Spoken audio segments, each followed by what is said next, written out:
Welcome, ladies and gentlemen, to the NLC Week 5, Day 1. We've been away from a route, but I am so goddamn excited to be back. How are you doing?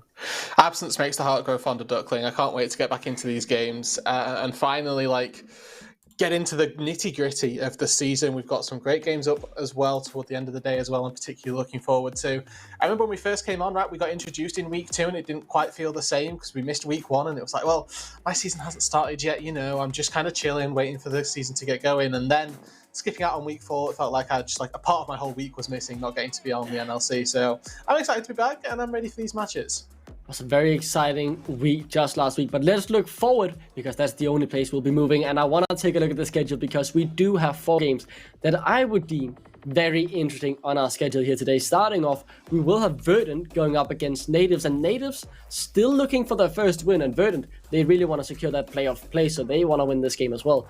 Moving further down the list, then comes the match of the day. I think we all know that one. It is Ruddy versus Riddle, as Ruddy will be fighting for revenge and trying to get their hands on that 7-2 scoreline. Then we have Unique versus Nord, as Unique continue to bounce back from their defeat against Riddle and show that they are still the second best team we have in our league.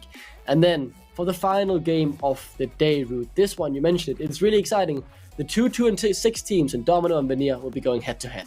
Yeah, that's my one that I'm looking to keep our eyes on. And toward the back end of the day, right, on paper, the rest of these matches could be a little one-sided. I think Game 2 is also going to spark a bit of controversy. I think Ruddy have been one of our more interesting teams in terms of performance. Even though they've got that 6-2 record, there have been some games which we could argue, if we look back at last week, certainly went in their hands for the duration. But like I mentioned, right, looking toward that matchup at the end of the day, hopefully we get to see Domino and Unique really battle it out.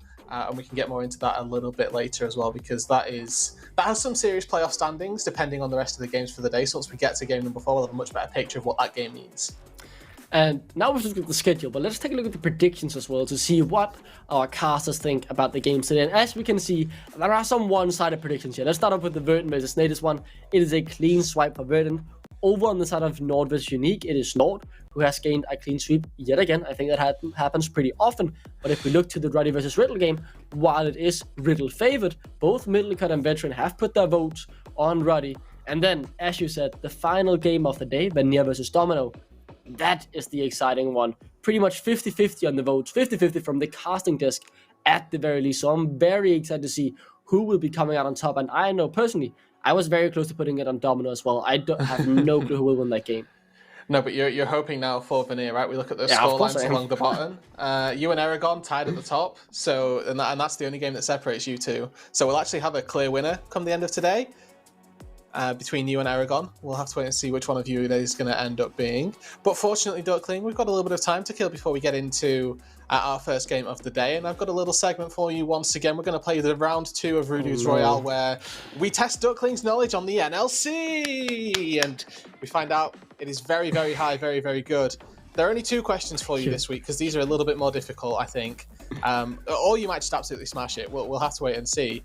So, for those of you that don't know, we're going to play Beat the List once again. We've got good things planned for next week, though. I have got a very interesting segment for Duckling to test on next week, which is a little bit more fun, less akin to what we can look up on Leapedia, essentially. But coming into this Beat the List, again, quick rundown. I will give some parameters for Duckling to say how many people he can name. For example, last week we did top 70% in presence of champions. Duckling had to think how many he could name, tried to name them. If he could do it, he fails. If he couldn't do it, he failed. It's very simple, very straightforward, and you'll get the hang of it once we do the first one. So, to open up Duckling, we're going back to the NLC meta. It's your favourite topic. You even missed last week as well, due to being abroad, or not even abroad, but just skiing to your heart's content. Now, I need you to name me how many champions have been flex picked. So by that I mean played in more than one role. And how many do you... and this is just for NLC Spring 2023. How many champions do you think you could name that have been flex picks? Oh, you cannot have put me in a worse position. I am so bad at this sort of knowledge. You know this as well. You saw me last week on the 70% presence. I'm struggling to even picks. say 2 here. I'm gonna say 2. I don't know. So what if okay, your open gambit is 2. There are 5 champions. 5 champions. Okay. I mean, I should be able to get 2. I'm gonna stick with 2. I'm gonna play it safe, but I don't even know if I can do that, to be honest. Okay. Initially, I'm thinking of things like maybe the Jace has been flexed. I know it's been played in mid lane. I remember Nida playing it vividly. We have had some Maokai, maybe that has been flexed as well, but I don't think so. He's very jungle oriented at the moment with the AP poke build. So I'm not going to say him. I'm thinking maybe Sejuani has been flexed, can still be played in the top lane. I mean, some of the support meta is just so out of place recently. So many flex picks coming down there as well. I was going to say, waiting for you to get to the bot lane. Where would the Heimerdinger move, for example? Where would he move? Would he be played in mid lane? I don't think so. This is really, really hard. I'm sticking with the Jace one. Okay. And for my second guess, who could it be, man? This is so hard. You've chosen such a bad category for me. I'm going to go with... you're mentioning the bot lane. It has to be someone from bot lane. I'm going to go Heimerdinger. Maybe someone has played him somewhere else. Okay, so there were 5 champions. One of them was the Jace. I have one. I have one more. Okay, go. Seraphine. Seraphine, okay. So that's 3 that you've given me. I'll accept it because Seraphine and Jace are both on our flex pick list. You're lucky because Heimerdinger isn't. The other picks, I mean, I can't believe you didn't get this one. Karma is the notorious queen of flex. Man. That's embarrassing, honestly. Gragas was another one, and then we've also had Renekton as a flex pick. If you'll remember, Duckling, just last time we were on, we criticised Domino for drafting themselves into a hole. It was the Renekton mid lane from Shaolin that is the flex pick that I'm alluding to, and obviously there's been enough Renekton picks in the top lane to suffice that one. But you did beat my list for the first round. That's a good effort. That's a good open for you. Now on to something that does include players a little bit. I'm going to ask you to name some players, but it's also... it's going to be a little bit rough for you because it's also champion focused as well. Okay. So we have got a lot of players in the league who have started all 8 matches. And you need to remember that it is only those players that I'm referring to because there have been some substitutions between Native and Domino. So anybody in those pools that have been swapped do not count. But there are an amount of players who have only played 3 champions so far this split, and we are 8 games into the season. How many people do you think you could name that have only played 3 champions so far? Okay. I am gonna go... You know what? Only 3? I'm gonna go with 3 as well then. Okay. Well, how big is the list? So there are actually only 3 people that have done this. Oh no! So you're gonna name all of them for me. You go right ahead. Oh yeah. Just let me do that. I think, if I'm remembering, then Voxner hasn't been that versatile this split. So I'm going to say then Voxner is one of them. I don't think any supporters only played 3 champions. Or maybe Cly has, because he has been put kind of in China duty at the start of the split. He played a lot of Yumi. That has now changed. I saw him play the Braum, I think, last week. So I'm going to go with then Voxner. I'm going to go with Cly. And maybe, could it be Nihus then in the top lane? Are those your answers? Yeah, those 3 are my answers. Okay, you went 0 for 3. No way! None of them have played only 3 champs. So far, it is Akaban, on Nord, Rifty for Ruddy, so you were at least in the he's played a lot of general ballpark, and then Chrisberg on ADC for Veneer. So, cannot believe that. Absolute diabolical performance from yourself, honestly. One for 2 out of all of the lists. We'd like I say, only got 2 for you today, so you go even, and we'll give it to you because you failed last week. So, complete success. But we can now draw our attention a little bit more focused back towards today's matches, because I believe with Verdant being our first game of the day, we've got a content piece from them as well. So, production, roll the clip, go. Welcome to Would You Rather. We've given the players 2 possible scenarios, and they have to decide which one they would rather have. Would you rather lose every ranked game or play Teemo every game? Then I would just stop playing if I had to play Teemo every game. I would just lose or stop playing League. I'll play Teemo every game. Lose all my games. I'd rather play Teemo. I'll probably lose. Lose is improve, I've heard. Would you rather have your favorite champions always be overpowered or have your favorite team always win? I don't want my champions to be overpowered because they just get picked and banned all the time, so then I want my favorite teams to win. I would rather have that, yeah. My favorite champion be overpowered and my team always win. Probably favorite team always win. Favorite champs. Would you rather your jungler forgot Smite or your mid laner took Cleanse versus Malzahar? Mid-tech clans, obviously. Mid-laner clans. But your jungler can't miss might, so I would just hope that there is some other form of CC. I'll say that my mid-laner takes cleanse then. Yeah, I mean, hero taking cleanse against Malzahar is like, yeah, it happens, you know, so yeah, probably that one. Probably have my mid-laner take cleanse. Would you rather get the direst treatment top lane or play mid and everyone expects you to play like Faker? Play mid. Have Faker. I stay top, I think. I would rather have the expectations on me. Good for improvement, you know. I'll have the expectations. I would, mid, I'm Faker, man. Actually, no, I'm kidding. I want to go top lane. I like being a tonk on the island and just enjoy life, okay? It's not that bad as it sounds. It's kind of fun, you know? You just engage later and win the game. Would you rather have a LeBlanc jungle or have a tank Annie? Annie can be a tank. She has damage reduction also. I'll say Annie tank, yeah. I think Annie. LeBlanc jungle.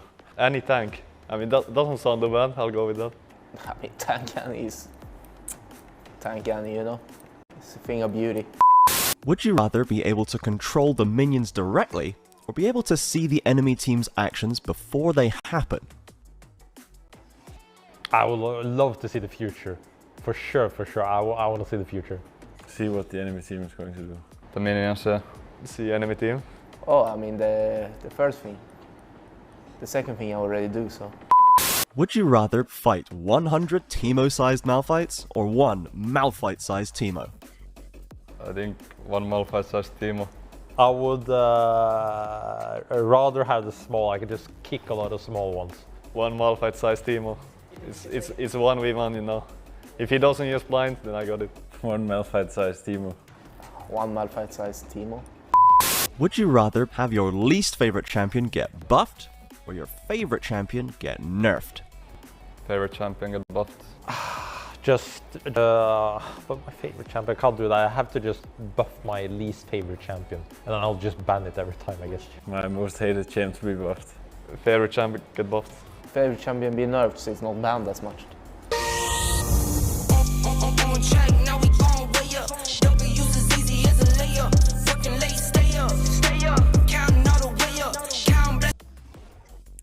Yet another lovely little content piece there from Verdant. They have been absolutely excellent, and so have our teams in general with producing content this split. It has been an absolute joy to watch. I'm so excited to see where the teams take us next in terms of the content journey. But before I hand it off to you, Ruud, I just have one personal congratulations I want to say. Tom Kick, the coach of Verdant, very recently won the Breakthrough of the Year in Norwegian esports. As a whole, not just the league space. He got a big award. It was in a studio and everything.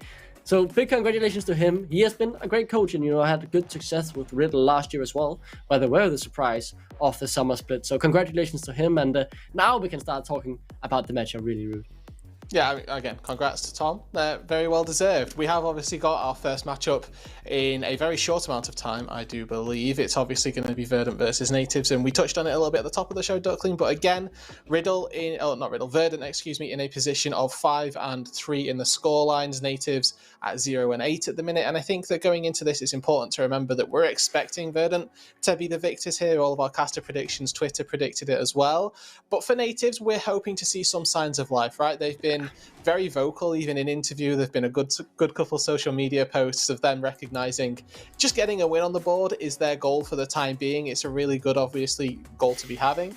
And I think that up against Verdant, they can do a lot of work for the teams around them who are outside of the playoffs at the minute to keep Verdant in the loop, I suppose. Make sure that Verdant aren't just securing 4th place. A win here for Verdant goes a very long way to them just locking themselves in 4th, with their nearest competitors at the minute only having 2 wins. Yeah, you're really hitting the head on the nail there. I really do agree with your stance on that. And moving into the draft, Nativz still looking to pick up that first win, as you say, and they are banning out some good bans. Personally, I would say banning out the Sari, the Maokai, and the Sejuani. While on the side of Verdant, they're banning away the Elise from Seabal, as well as the Ashe and the very meta Annie now. Okay, yeah, I'm a fan of this Aniban, honestly. This champion has really been rising in priority, so we take that off the board very quickly. It prevents some fairly aggressive plays that you can make with that new Molten Shield. First pick Azir open for Scuffed in the mid lane. It's not a champion that I'm particularly known for first picking, let's say, but with a lot of junglers taken off the board and general consensus on the bot lane being you can trade off a lot of these meta bot lanes, I don't particularly mind it. Vi should be the lock-in. It's that or Wukong, and then the likelihood is that you're just going to trade one with the other. So Taxa gets in with the Vi, recognizes that I can make a good couple plays through level 6, and if he needs to get into any objectives to steal, he's got multiple tools to get into a pit. That's a very good mention there, actually. I was just about thinking the same thing. He needs to get more steals under his belt. He had a great start to the split, and Verdant, you know, they fell off a bit towards the middle. Now they're picking up the pace again, trying to secure that playoff spot, and Taxa has been a large part in that. But their second pick looks to be towards the mid lane, obviously, as Nativz have already locked that matchup in, and they decide to play the Akali into the Azir matchup, and now it's back on Nativz, and you know, we're expecting a jungler here and then something else, which I'm very excited to see. Already a lot of dive from Verdant. Nativz can potentially opt into some really disengaged focused picks as well if they want to go for a Renata here or something like that. Renata Kalista being open as an option for disengage is certainly a tool that they could use. They've obviously got to try and think about the rest of the draft for themselves as well and how that's going to look. With an Azir already locked in, they've got great team fight. So supplementing that with an on-hit Varus or a lethality Varus, it's too flexible a champion. You can go either way with it, and you can have the poke to start things off from Remix, let Scuff deal the large portion of DPS, or opt into this on-hit style and be two really lethal threats in the late game. Yeah, so with that locked in, it is still over to Nativz to see what they lock in next. And it's the Queen of Flex, I think you said, Rude. Karma does get locked in, so that means the bot lane matchup very likely sealed now for the side of Nativz, while the mid lane, so top side is what we'll be looking towards for them in the second draft, or in the second part of the draft, as it is now on to Verdant to lock in their AD carry. A lot of options open, Silver Hobbit so far. Good matchup versus the Varus. You can, in laning phase, block the piercing arrow. Once you get to a little bit later on, you can try and get rid of that chain of corruption with your spell shield. Not too difficult a matchup for the Sivir, and you scale really well as also. Kevo going to be an insurance policy for Verdant during the late stages of this game, and it's enabling the dive as well. That on the hunt lets you go forward, and that enables your Vi and your Akali to get on top of this Azir Varus backline that have already been generated on the side of Nativz. Now we head into this second round of bans. You're going to expect to see the jungle pool pinched by Verdant. There are a couple picks off, so I'm looking at the Wukong for one, right, to really make Seabell's champion pool a little bit smaller, with 3 jungle bans off the rip from first round and then not getting any in this first phase means that they're going to be slightly more targeted in that area, and you do anticipate that we see the support pool pinched out by Nativz with them not having locked one in. Yeah, you're exactly reading the draft as it goes. That's what is so good at Root. It's so damn hard because you're reading it all. I can't read as well as you can, even with my new and improved glasses. Regardless though, I really think this draft is moving along very interestingly. I'm looking over to the side of Nativz because with their substitutions route, this is something that we haven't been able to bring up. They actually have secured themselves a very good mid-jungle duo, as both Scuffed and Sebal, they played together back in the Telia Esports Series Denmark for a whole split under the team that was called Randoms. I mean, very good team name Randoms, but they did play together there. And Scuffed, in my opinion, is someone who has been very underrated in the Nordic scene, who had a lot of potential and has won quite a few of some Danish LAN tournaments that he has tried to play in. Okay, so that mid-jungle synergy is at least going to be pre-existing between these two, and it might just be something that they've been a little bit lacking. Flawed obviously being taken out of the mix, and now with Seawell coming in, was in last week as well. Now getting to mesh with the rest of the squad. Final round of bans did end up concluding. The Wukong still open. It's Olaf and Xin Zhao taken off the board by Verdant. Jax, interestingly enough, taken away, which suggests they're going to be looking for a Cassante in the top lane for Spuda, because you quite happily handshake Cassante Jax frequently, but with obviously the Jax taken off, it just makes that matchup a lot easier for Spuda on that top side. I'll have to see where they go with the rest of the support and jungle role, rather. Now, this might throw a wrench into the plans. Obviously, still just a hopper could change to any second, as they do still need to lock in that jungle and that top laner. Ooh, this would be a very old classic here from Sebal, who ends up locking that Nocturne. You mentioned the Cassante, now it's just waiting and see if that it will be actually locked in for Spuda in the top lane. I don't know how I feel about this Nocturne. I'm now less inclined to go for the Cassante. You want something a bit more dive-centric. I'm thinking like a Gwen, but blinding Gwen's a bit risky, especially up against Neela, who's very proficient on these split push style champions. You want something that's going to go diving with the Nocturne. This fits better than the Cassante would do. Okay. I was kind of hoping for an Aatrox or something a bit more Bruiser-esque to go into that backline with, like I say, Seaball on this Nocturne. Doesn't particularly fit as well. He's going to be going in solo, getting blown up, and I'm not too sure about how much he's going to be able to accomplish in these team fights. So a little bit of a question mark for me there on this Nocturne pick. We'll have to see if they can prove me wrong though. Maybe they can. It's certainly something that Saban was known for back in the Danish scene as well. I vividly remember him playing at multiple tournaments on multiple different teams. So something he at the very least feels very comfortable on, despite it not really being in the meta. I think when you are 0-8 as a team and everything's going wrong, go back to comfort if you're comfortable enough that you'll be able to succeed on it, even at a higher level. Pull it out. I respect that. And now it's just to see if this works out for Nativz, as the draft has been completed with a Fiora up in the top lane, which could end up being a very hard matchup for Spooder, right? It will be, without a doubt. When we get into 1-2 item territory, we're expecting Nilla to really have the run of things. And if we go back to the start of the split, we were praising Verdant, their split push capabilities, their ability to have Nearly make plays on the other. When you're up against an Ornn as a Fiora, you're absolutely loving life, like I mentioned. You're getting to the late game point and you can start tower diving on. You start dealing 400-500 true damage just with one Q if you're proccing those vitals appropriately.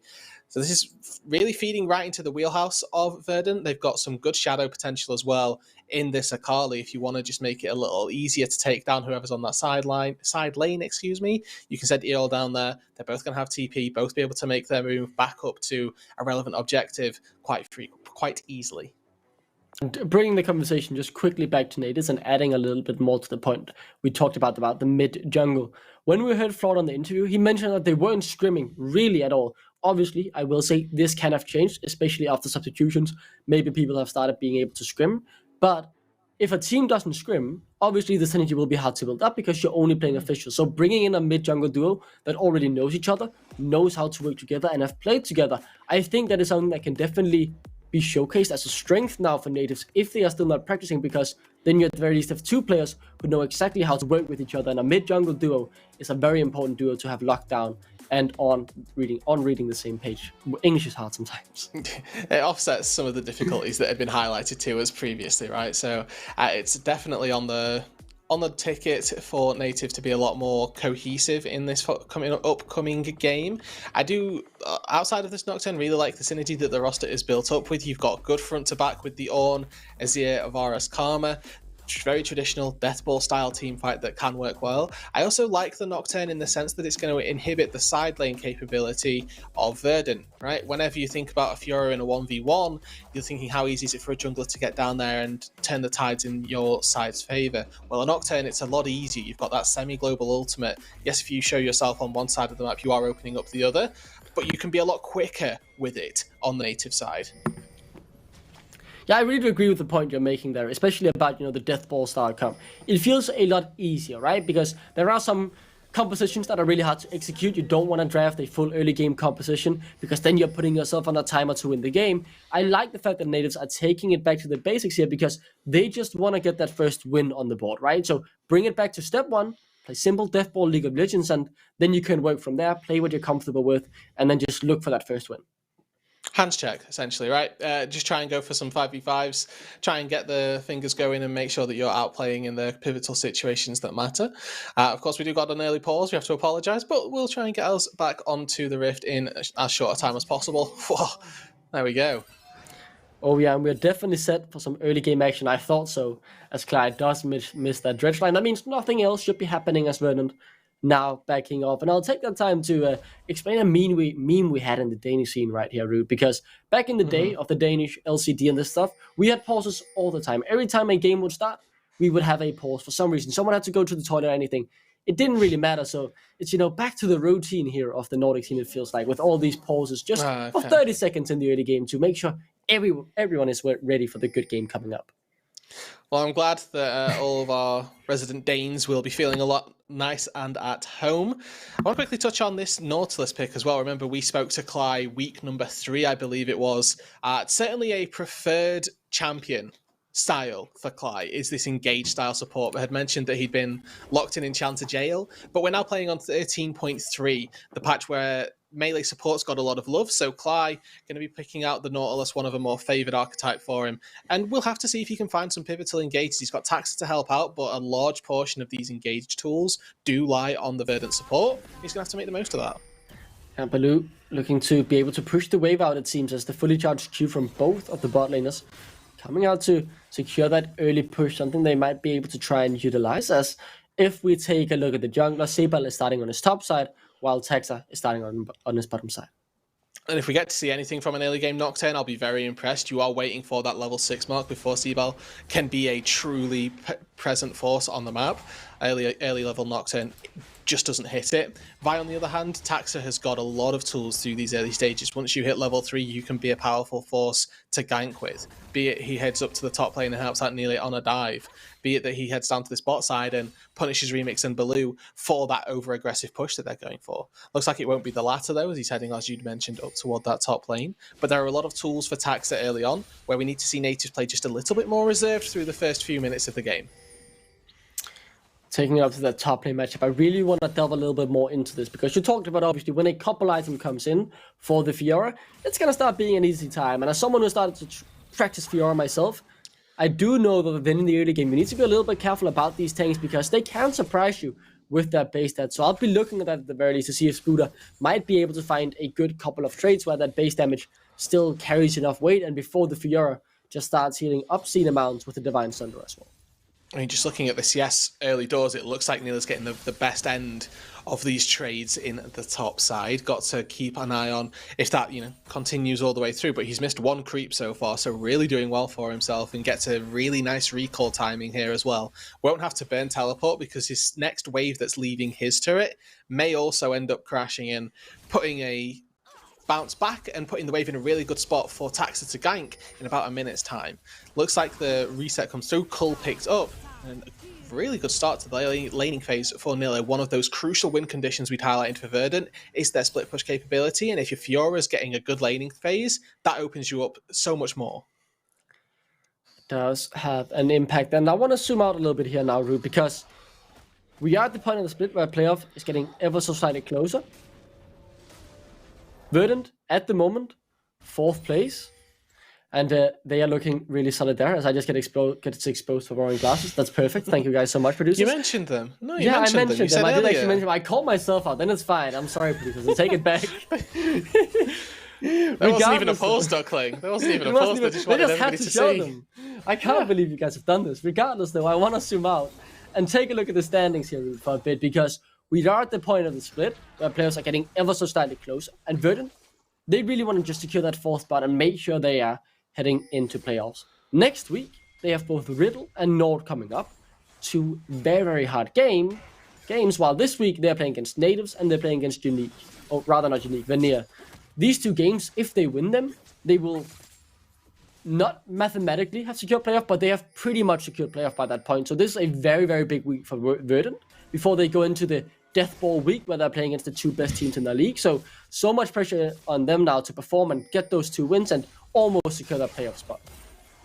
And that's why we mentioned that Nativz have got a lot on their shoulders as well to carry some water for those teams that are around them in the lower half of the table. If they can find a win here, it's a big upset, and it allows your Uniques, your Dominos, your Veneers to have a better chance at closing this gap between Verdant and the rest of the pack. Early game Drake taking by Sebal. Very good to see that productivity in the PVM department, right? We mentioned Nocturne, not a great skirmisher pre-level 6, but we're leveraging the bot lane priority that Baloo and Remix have got with this Varus Karma lane. And you may have to burn Flash to get out of this pit. Does so willingly, but that's a Drake taking early doors. Yeah, it's something. It's good to see Nativz, as you say, be proactive here in the early game as Erol. Might be looking to catch out Sebal. He has no flash, remember, level 5 versus level 6. Perfect execution available. But he goes forward. Oh, no. He gets scooped back under the turret. He still finds the first blood, though, and that is crucial as Scoff trades it back to a 1-for-1. This is still really good for Nativz, though. Whenever you're a jungler in this position, you're going to take that trade. Yes, Seaball falls a little bit further behind, but it makes Scuffed's laning phase infinitely easier. The Akali has no ult, has no flash. You're still sat there with flash with a massive experience advantage as well. And like we've mentioned, it feeds a little more into Taxa getting an advantage more than anything. He's able to steal away a Raptor camp. He's going to be able to secure this top crab as well. But in this mid lane, Scuffed gets a big boost of gold and experience.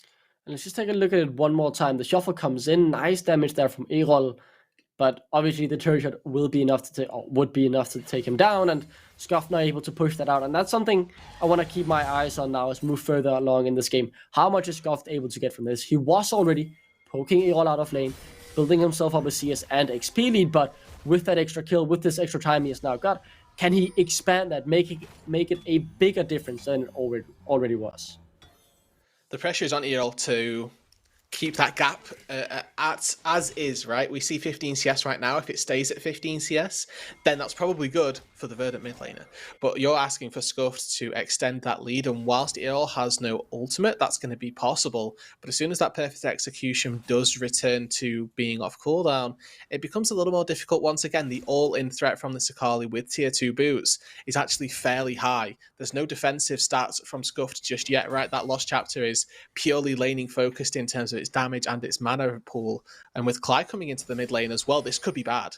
Yeah, sliding glide should be available. Nicely there from Scuffed. Denying any further engages, he will now look to try and poke out Clyde, but very nicely from Scuffed, still holding on to his flash. That's the big 5-minute cooldown, of course, so big success there for him. Verdant end up just wasting some time, not really getting anything back for it. And it means that Erol gets one wave under the turret where he's not punished or not like really harassed out by those soldiers, which might not seem like a lot, but if they're looking to make plays on the map in the next 30 seconds or so, it means that Erol doesn't have to base. It means that he can contribute in these team fights. Looks like that's not going to be the case. I mean, Seaball's taking this Rift Herald on vision, but once again, he's just leveraging the priority from his lane. So this time it's the mid lane prio that he got from Erol diving under the turret, going down. But with Clyde making their move up toward this top side, it's not just the support. Kevo's on his way also. They want a fight here. Yeah, but Lou is pathing down towards bot, so he won't be anywhere near this. As the fight has started, it is Seaball who will be the focus, locked up with the flash over from Clyde. That's a straight up secured kill from Nina. They'll take that Verdant. A 1-for-0. They're happy getting something back. Rift Herald is lost, and they do push in a wave in that mid lane also, which is going to be denied away from Scuffed. It is obviously a sacrifice. There's gold injected into this bot lane now. Remix and Baloo. Yeah, that's a season assist if I have ever seen one on Remix. He's running. The heal already popped, but with the flash, it might not be enough as Kevo just follows along. Baloo should fall as well. Flash nicely used to get away from the Taxa Q. In the end, just one more kill over to Verdant. And just one step too far there by Remix and Baloo. They overextend in the bot lane, go for one play too many, and they get punished for it. Really good collapse from Verdant on two sides of the map. They go up to this top side, take down Seaball for having this Rift Herald, make the play happen on the bot side as well. We don't need to talk about Clyde's hook right there. He gets ruined by some awkward terrain, but they do manage to pick off the Nocturne, who has just hit that level 6 marker, hit it off of that earlier, or hit it a little bit earlier even. With that paranoia, your first paranoia can be so indicative as to how a game is going to go. If you don't get a kill, a flash, any meaningful advantage from it, it feels really devastating as a Nocturne that you have to wait for a whole 2 more minutes before your champion is existing again. I wholeheartedly agree, and if we're talking about something that you can maybe force some people to within the next couple of minutes, well, you have another Drake up in 40 seconds, and seeing Nativz proactivity on these objectives, I would not be surprised, Rude, if they decide to go for this as well. Especially as we see Seaball already on the bottom side of the map. I want to quickly draw our attention, whilst we've got a bit of time, to this Varus build. He's gone for lethal tempo plus, Noon Quiver, right? So it's going to be that on-hit, attack speed style Varus. Not going to have that really big poke out before team fights, but once you get in the midst of those team fights, he's going to be dealing very consistent damage. Means that he's a little bit weaker through this early game, through these Drakes, where we're going to have to now be hoping for Seaball to do a bit of the heavy lifting, and Scuffed as well, it's worth saying. With this Bludens, he's in a good spot, but Nocturne's here. Oh yeah, that's a good route, and no way for Clyde to get out. A kill back for Nativz as Remix managed to pick that up. Now, Drake is in their sights, but Verdant are coming down. Hopefully they can get this. They've got a 4v4 on this bot side. No TPs either. Yeah, Season Assist available, but they don't even need it as the perfect execution will be enough. And now Seabal's the one locked up as well, taking down double kill for Texa, make it 3 for Verdant, as now Scuffed in trouble. The Emperor's Divide already used, tries to get something back, but is unable to, as it's a triple kill for Texa. And Taxa lives there. That's incredible. It's a 4 versus 3 in favor of Nativz, and they lose all 4 members. Don't get anyone back either. Scuffed is just a little too late to this party, so they just focus down Remix while it's a 3 versus 3. Kevo is free hitting this entire time, and the paranoia that isn't available, like I've mentioned, Nocturne, just much less of a unit when they don't have an ulti to go with this team fight. And Taxa here, on the slimmest of margins, the passive comes back up, he fires off another Q, stays alive, and now they're well poised to take this next Drake. 2k gold to the good. Really just ruins all of the early game that Nativz has played for on that bot side.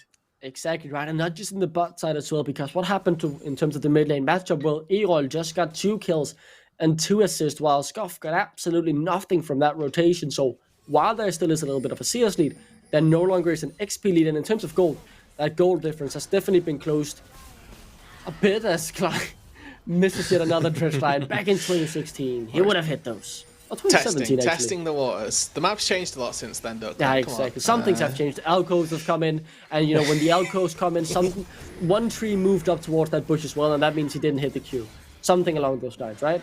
Yeah, as the Herald gets summoned in mid lane, takes the plate, that gold goes only into Seabal's pocket, as Scuff was pushed too far away from the turret, denying him a little bit more gold. There's Texa, now in trouble actually, no flash, Season Assist comes through. There's still 3 members from the side of Verdant, they might want to go here. Regardless, they don't, they hold back, and that's a very massive shutdown onto Scuff. I respect the effort there from Taxa, recognizes the only way out is through. Unfortunately, there was just simply no way out, so gets punished for being in the wrong side of the map and on the wrong side of that wall. Dragon now number 2 goes over to Nativz. It's a good opener, or at least a good position for them to find themselves in right now. Denies a late game for Verdant having this big win con of a Soul. It is a Cloud, which would be very nice to pair with a Sivir. So I'm looking forward to seeing what Nativz can do with these objectives. They've completed, you know, objective Exodia, really. They got the first 2 Drakes, the first 2 Heralds in sacrifice for gold. And Rude, while this game has certainly been interesting towards the mid lane and the bottom side of the map, we haven't really touched on the top side. And this is something you talked a lot about at the start of the split when Verdant was 3-0, the fact they were playing so much for their split pusher in Nile. And now though, he just has all the time he needs to succeed up in this top lane. He's way ahead in CS, he's gotten a kill already. And we'll talk more about that later, because we still have more fighting on the bot side. As Baloo gets locked up, no flash, taken down. Now Remix trying to trade back. Good back from Fly. Seabell locked up as Scuff TP's in from the backside. He secures that 1 kill. Now Erol follows as well. But back onto Remix, he's forced to flash away. Scuff now caught under the turret in a 1v3. Emperor's Divide still available. If he wants to use it. Leave. Oh, Remix, why are we here? Why are we here? You're asking the question. We'll find out if it works out, as the Emperor's Divide get used just to get it all away, but it won't be enough, as the Emperor's Divide won't divide enough space between them as Erol picks up that kill. Okay, really good collapsing once again. Verdant finding fights on this bot side of the map. Remember, you were talking about it, Duckling. The top lane is one of their win conditions. The fact that they're winning so heavily on this bot side is just icing on top of the cake. They were going to be, you know, expected to be even a little behind in an even position on this bot side of the map. They're not. They're ahead and they're winning fights convincingly. Look at this now once again. Cly and Taxa pairing up the heavy damage, heavy CC duo of Avian and Nautilus already with the Black Cleaver completed on Taxa's side. There's nothing that particularly Nativz can do in terms of collapsing and fighting efficiently. Some great flashes, it has to be said. Clive flashed away from the piercing arrow, Remix flashes away from the boomerang blade, but then steps back up. Can't for the life of me fathom why. You need to just get out and hope that Scuff will be able to make this play happen on his own. As it turns out, can't make it work. Erol's there with perfect execution and collapses and cleans up all 4. This is now, the second Herald, excuse me. So not complete objective Exodia, but they're ready for a 5v5 now. Yeah, Nativz are not done trying to fight in this game, despite them being down in kills, despite them being down in gold. They want to get on to Kevo, and they do absolutely eviscerate the bot lane of Verdant, as they will get the Herald as a prize. Good old death ball, baby. Group up as 5, try and collapse, and they've done exactly that. They take down the bot lane for Verdant, take Kevo out of the match, and they secure themselves that second objective. Split from Verdant, right?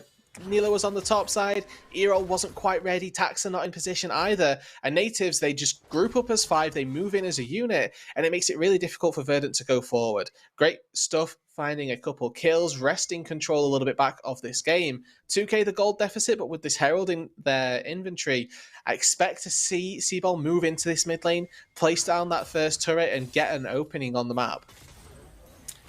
Now though, Verdant will be able to take that top lane tier 1, more gold into the pockets of Nila. I very much want to see the gold and see how much gold he has built up in his own pocket, because he looked very strong, 30 CS ahead, has gotten a kill. Didn't get full plates on the turret, but got around 3-4 plates if I do not misremember that. So he should be very far ahead of his counterpart at the very least. There we go. Yeah, 1,500 gold. That is some gold. You are not wrong, Duckling. It's not just the gold as well. There's a little experience deficit as well between Spuda and Nile. So it's really looking good in the top lane matchup specifically for Verdant. Rest of the map, as we can see, feels a lot more even, right? We mentioned it's a 1,500 gold lead in that top lane. That means that the rest of the map is about 1,500 gold between all 4 members. Looks like it's the jungle is a large part of that, and then just small leads here and there for the rest of Verdant. Drake number 3 though, spawning in about 40 seconds, and already these teams focusing their attentions on these objectives with enough time to spare. The power of Sivir, as we're going to see right now, is that you can pretty much secure mid-prio with 4 or 5 auto attacks, which is a lot less than every other AD carry. In particular, on-hit Varus needs to go through all of the minions individually, as opposed to, you know, 1 Q through the rest of them could buy at you a lot faster.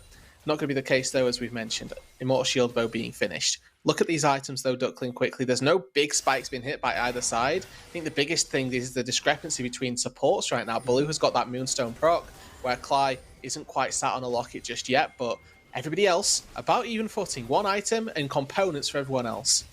And Nilo was previously undecided what he wanted to do, but he decided to join the fight. And here comes the death ball. They've rooted up someone in the middle. It is Remix who will get taken down, and now on the backline. Look at Erol. He tries to come in, but unable to find anyone. As Scuffed is running for the hills, but he gets taken down by the perfect execution. They get 1 back, but they get wiped instead. As Verdant will claim the fight, and they will claim the Drake. Target selection from Verdant is unparalleled. Cly spots out Remix, picks him out with the hook, flashes in, knocks him up, and Taxa follows up as well. Great team fighting from Verdant. Look at this. Yes, Neely's on the flank, but it's Cly. He flashes in, sees that Remix isn't in position, and takes him out. Gets CC'd, gets knocked up, and surprisingly lives for a little bit longer than I was anticipating. But Neela's doing great work in the backline. There's a Sarima shuffle to buy just a little bit of time. But as soon as they take down the Varus, they recognize Z as the next target. And then it's just easy pickings from there on in. Yeah, this is not... I mean, maybe it is what I expected. It's hard to say, because I thought Nativz did so well in the previous 5v5 around an objective where they wanted to fight. You know, they pulled the trigger. But it is very clear to see that when Verdant wants to go, they know who they need to focus, and they'll lock down that person. They did it perfectly there, as you said. And now the lead has ballooned into a 5,000 goal lead for them. And the game starts to feel harder and harder for Nativz, who are still looking for their first win. And this game, I wouldn't say personally it's completely over, because we have seen them do well in the 5v5s, but it is just only getting harder at the moment. Yeah, the difference between the fight around the Herald and that fight that we've just seen around the Dragon was who was engaging it. We saw Verdant initiate that fight, they picked off Remix and they took him down. We see Taxa though, he's hovering in this bot side, has cease and desist ready. Scuff, can you maybe dent your way out of this one? Taxa though holds on the trigger, so doesn't go yet. Still pushing up though, and has not been spotted. A dive, very, very reasonable here to expect a Scuff. Could get blown up in an instant. Very good Emperor's Divide, but it just doesn't matter. They didn't even need to use the perfect execution as the Herald summoned in mid lane to get something back here for Nativz. This is a good read from Nativz though. As soon as they see that there's 2 people in the bot side, they can see one in the top lane as well, and that's a lot of map control TP going their way. 4v5 here as no mid laner. The big damage threat is already removed. Now Remix getting taken off the rift and absolutely dominated here by Verdant. And now the rest of Nativz just has to try and run. As Spuda has no one to frontline for, because they're all dead. As Verdant turn their eyes on the Baron. Again, the collapses from Verdant have been incredible. The second Nativz step an inch too far forward. Double TPs come down, Taxa comes from one side, Nila comes from the other, and they just eviscerate Nativz. Baron goes the way of Verdant. They are 5-3 at the minute, but 6-3 looks very much on the cards. 5 members wearing purple as they head back to base in synchronicity. Look at this gorgeous collapse, though. Taxa comes from one side, Nila comes from the other. Spooder's Call the Forge God goes into Narnia, and the dive from Nila with this ghost just means that there's nothing Avaris can do. Karma as well has really difficult times peeling Avaris against Fiora in particular, because when you use the W, the root, it just gives Fiora a free stun. As long as Nila's timing it correctly, you can point that W at Remix, and you turn what should be peel into the death of your AD carry. That's a very, very fair point, and even if it didn't connect this time in particular for Vanilla, it didn't matter. They are too far ahead. They have so much damage. Look, a 9-1 Akali. A very, very fair split between 200 CS at 20-minute Fiora, and a very nicely scaling AD carry as well. They just have an overload of damage, and it's very clear that Nativz can't match it in any regard, and they certainly can't tank the damage either. Yeah, the thing is, right, we've mentioned there's great dive for Verdant, but there's also just a lot of damage dealers for Verdant as well. Scuffed. Oh, great spell shield, Kevo. Yeah, that is absolutely fantastic. Scuffed is already down to 20%. The dredge line barely goes wide as Sabal gets blown up in the front line. Not very tanky as Nativz now forced to retreat because here comes Nila on the flank yet again. Scuffed.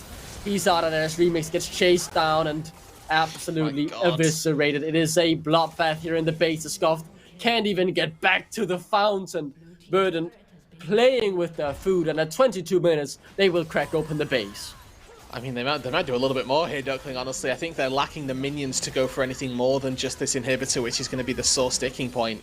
But they break open that inhib with 22 minutes on the clock. They've still got a minute left of this Baron. If they all take resets now, they've got time to make a second push of this. Even if they can just mop up the tier 2 turrets in mid and bot lane, they're in a great position for this matchup.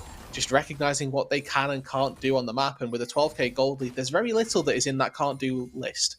Yeah, I don't think there is much, to be honest. Maybe a fountain dive is the one thing that's a bit too far, but it's just been so clean. There was the one fight, as you said, around the Herald, where it was Nativz who pulled the trigger, and they got 2 nice kills, and they have had some good moments in the early stages of the game, but very quickly, Verdant just got the upper hand, and seeing this Verdant win games compared to the Verdant we saw at the beginning of the split, where the games are very back and forth, relying on Taxa to get the steals, this Verdant looks so composed, so much on the same page. It's really impressive to see their improvement, and they are definitely saying, we will be getting that last playoff spot here. And it was this matchup in particular, Verdant versus Nativz, where Taxa was stealing away objectives. There were 3 objective steals in the match between these two teams last time, and Nativz were very competitive in it. This time it has just not been the case. Taxa hasn't needed to steal these objectives. They were happy to give 2, but Nocturne called. Yeah, they want to catch out Nila, but that Fury is just so hard to get off. I swear, Gold Sabal, he got blown up. I've said it many times, but it just happens every single fight. As now Remix is being locked up as well. The follow-up is coming through slowly but surely. They're getting some damage back, but it does not matter as now it's Scuffed on the receiving end of a dredge line and on the receiving end of yet another death. The last one this game, you have to feel, as Verdant might just look for the game here. Yeah, no Baron, and unfortunately it's just Spooder left to defend the base. Nothing particularly to be done. Here come those super minions, and here comes the TP. Here comes the game-ending hits. Hitting on to the next, as you can see, it smiles on the Verdant faces. A good win for them, a confident win. And it breathes so much confidence about them getting that last playoff spot. I am blown away by this Verdant performance. It was very, very good. And importantly, gives them that 4-game now buffer between them and any of the chasing pack heading for playoffs. We've got 6 more games for the teams that haven't played so far today. And if Verdant are obviously 4 games ahead, it means that they're going to have a colossally bad end to the season if they don't make it into playoffs. It's a great win for them here up against Nativz. Somewhat expected, but one that just in the course of the league does mean a lot. Yeah, exactly. It's one on paper where it doesn't really matter much, but when you look into the whole standings and how much pressure it puts on someone like Unique to now have to try and take down Nord to really keep themselves in the race, and on the last matchup as well, Paper wins that. It really is the last hope of taking away their playoff spot. Verdant, this was so important, especially because they still have Nord, they still have Riddle to go in the second round robin, so they need to beat these teams below them. just make sure they can secure that player spot as quickly and as easily as possible. So they don't have to pick up the wins against Red or against Nord or against Ruddy, for example. Some of these very, very big teams in our league. And for Nativz as well, it's worth noticing that there were some really good bright spots through the first 10-15 minutes of this game. They managed to, get themselves several neutral objectives that were just completely uncontested up against Verdant. They were leveraging lane priority incredibly well. And then Seaball, it's one thing having lane priority, it's another to be able to translate that into objectives. 2 Heralds, 2 Dragons going their way off of relative fights in between just laning phase and good skirmishes on the top side. It's not like this Nativz team is just losing every single game within the space of the first 5 minutes. They're giving what they've got. It's just those mid-game decisions and the collapses of them staying a little too far forward, staying a bit too far out on the map that needs to get reined in a little bit, and they may well have a lot better standing going forth. Yeah, I think that's a really good statement you're coming up with there, because with the way they played in those early first 5-7 minutes, they should be able to take a game off some of the other bottom teams. They continue working on that and then move that into the middle to later stages of the game as well. Then they should be able to pick up that one win that they really need, because playoff is out of the picture at this point. Let's be completely honest. Mathematically, it's not impossible. Yes, Verdant could lose all their games and Nativz could win all their games, but it's not going to happen. Let's be honest here. So getting that win, getting up on the board, maybe getting that 9th place would be a success for Nativz at this point of the split. I think that's something we need to say. 7th. Yeah, they are 8th already, actually. Yeah, I forgot about that. 7th. We've moved out in teams as well, man. We're losing so much. It actually is now mathematically impossible as well. It is as well. Just for the record, yeah. But like we say, right, it's still good to get them just a win on the board, confidence building, and even if it is just getting a solid roster down for summer as well, it's all going to lead up to a more important timing of the rest of the organization.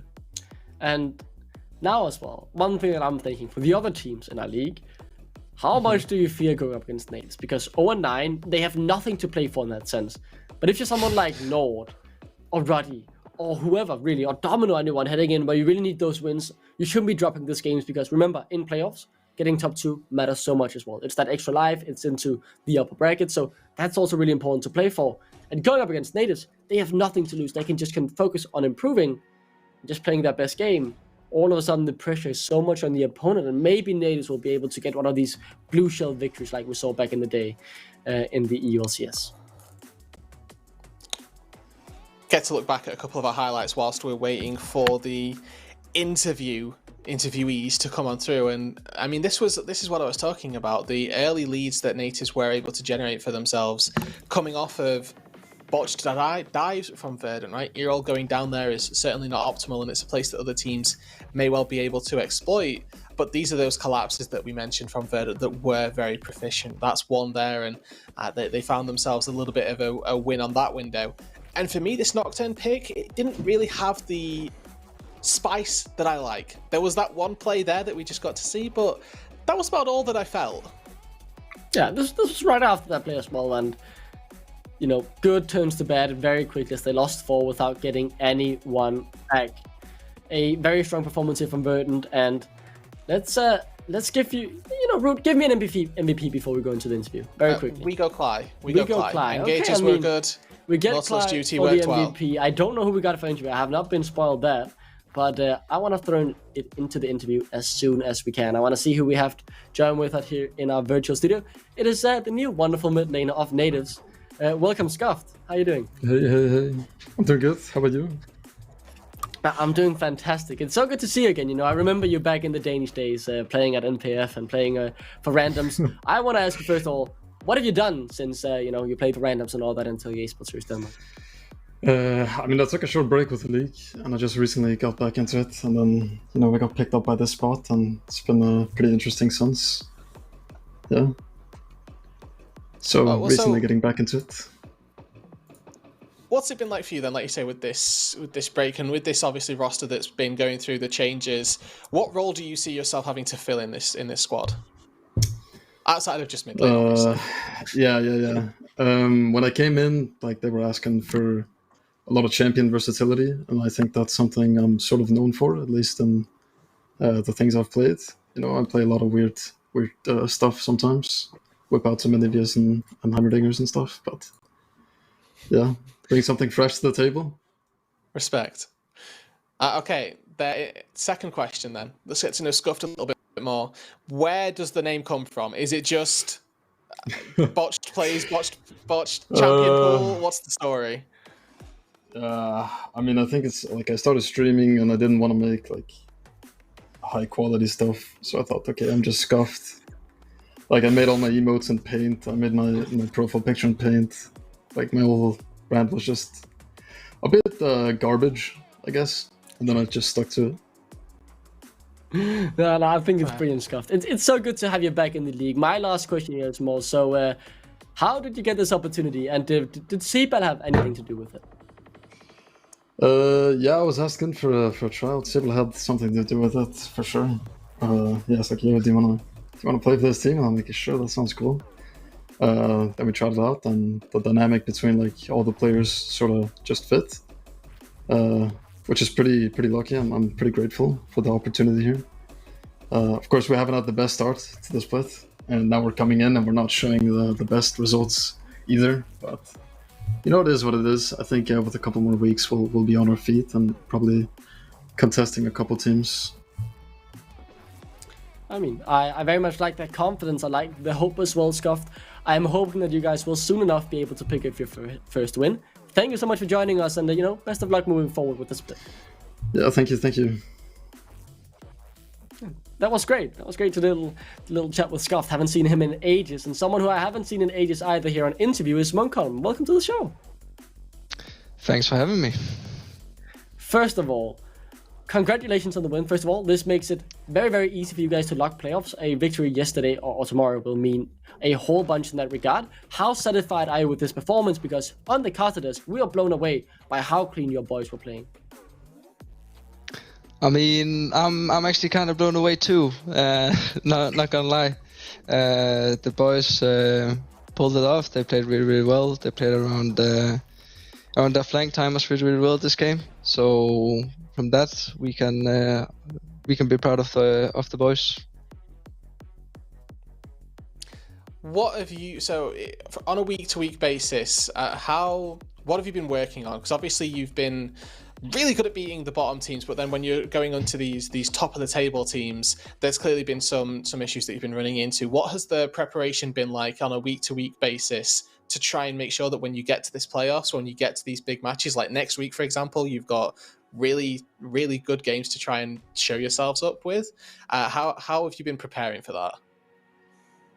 I mean, we take it one step at a time, one game at a time. It's the good old fashioned, like you could call it, the boring kind of way. Like we have to focus on Nativz, and as I think was Stockling who said it, they are 0-8. They don't have nothing to lose, so we also have to prepare for them just as much as we have to prepare for the upper bracket teams. So no real difference there. We're just focusing on ourselves, finding our style, and getting more synergy with the boys. Yeah, that's fair enough. I respect that. That's the hidden correct answer, I suppose, is making sure that you're taking every game as seriously as the other ones, right? So you mentioned the style that you guys have. Is there one that you're feeling particularly confident with? Is this, obviously this game against Nativz, you've pulled out another Fiora, and in the early stages of the split, we were really, praising your split push capability. Is that something you're looking to refine, or is that one that you're just like, okay, that's a locked away composition, we can whip out at any time and we need to focus these other things, or is there more going on? I mean, there's nothing more to say than Nile is just a beast on Fiora. Like, okay. This guy, no matter if it's actually in the scrims, which has been pretty diabolical in the past few weeks, but we just pull out the Fiora and Nile does his magic most of the time. So I just think it comes down to that, and then of course the boys on the rest of the map also picks up, right? So it's the whole team effort. And obviously, playoffs are well within your reach now. You're 4 games clear of anyone else contesting you. Do you see yourself in that top 2 battle as well, trying to maybe beat out Nord and get that upper bracket spot? Or are you more focused on securing the playoff spot and then just improving and then being able to make a deep run potentially in playoffs? I mean, of course, we want to win every game. Otherwise, we wouldn't be here. It wouldn't make any sense. But We of course look forward at the top 2, but both Riddle and Nord look really strong. But you know, it's a best of 1. Anything can happen, so I'm not too worried.